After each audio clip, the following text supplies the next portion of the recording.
বাংলাদেশে পাচারের আগে 1235 বোতল ফেন্সিডিল উদ্ধার করল পুলিশ এবং বিএসএফ।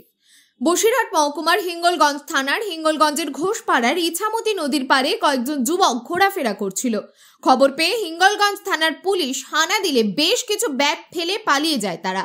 সেই ব্যাগগুলির ভেতর থেকে 835 বোতল উদ্ধার হয় নিষিদ্ধ কফ সিরাপ ফেন্সিডিল, যার বাজার মূল্য লক্ষাধিক টাকা।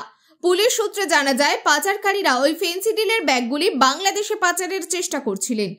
পুলিশের তৎপরতায় পাচার ব্যর্থ হয়। অন্যদিকে 74 নম্বর সীমান্তরক্ষী বাহিনীর তৎপরতায় 400 বোতল ফেন্সিডিল উদ্ধার করে সীমান্ত এলাকা থেকে। পাচারকারীর খোঁজে তল্লাশি শুরু করেছে পুলিশ ও বিএসএফ।